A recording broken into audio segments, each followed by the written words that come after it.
السلام علیکم۔ آج ہم اساتذہ کے حقوق کے بارے میں جانیں گے۔ استاد کو روحانی والدین کیوں کہا گیا ہے؟ حضور اکرم صلی اللہ علیہ وسلم نے اس حوالے سے اپنے بارے میں کیا کہا؟ حضور اکرم صلی اللہ علیہ وسلم جب صحابہ کو تعلیم دیتے تھے تو ان کی خاموشی کیسی ہوتی تھی؟ استاد کا ادب کیسے کیا جاتا ہے؟ جس طرح جسم کو خوراک مہیا کرنا والدین کی ذمہ داری ہے، روح اور اس ذہن کو غذا فراہم کرنا استاد کا کام ہے، اسی طرح والدین کے بعد اساتذہ بچوں کے روحانی والدین ہوتے ہیں۔ ان کا بہت بڑا رتبہ ہے، ان کی عزت والدین کی طرح کرنی چاہیے۔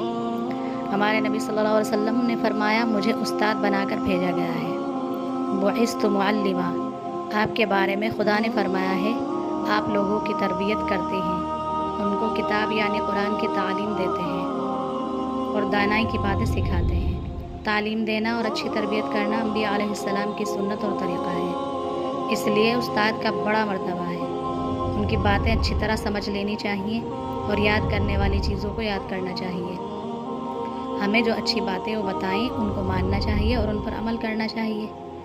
ہمارے نبی صلی اللہ علیہ وسلم جب تعلیم دیتے تھے تو صحابہ خاموشی اور ادب سے آپ کی باتیں سنتے تھے۔ صحابہ بتاتے ہیں کہ ایسا معلوم ہوتا تھا کہ ہمارے سروں پر پرندے بیٹھے ہیں کہ ہم نے ذرا سی حرکت کی تو اڑ جائیں گے۔ اس سے معلوم ہوتا ہے کہ کلاس میں ادب اور خاموشی سے بیٹھنا چاہیے، غور سے استاد کی باتیں سننی چاہیے۔ قرآن مجید میں صحابہ کو حکم دیا گیا ہے کہ وہ آن حضرت صلی اللہ علیہ وسلم کے سامنے اونچی آواز میں باتیں نہ کریں۔ اس سے معلوم ہوتا ہے کہ شاگردوں کو استاد کے سامنے بلند آواز میں بات نہیں کرنی چاہیے۔ شاگردوں کو کلاس میں مجلس کے آداب کا خیال رکھنا چاہیے۔ بیٹھے ہوئے ساتھیوں کو ان کی جگہ سے نہیں اٹھانا چاہیے۔ جب استاد کلاس میں آ جائیں تو ان کا احترام کرنا چاہیے اور ان کے سلام کا ادب سے جواب دینا چاہیے۔ استاد کہیں راستے میں مل جائیں تو ان کو سلام کرنے میں پہل کرنی چاہیے۔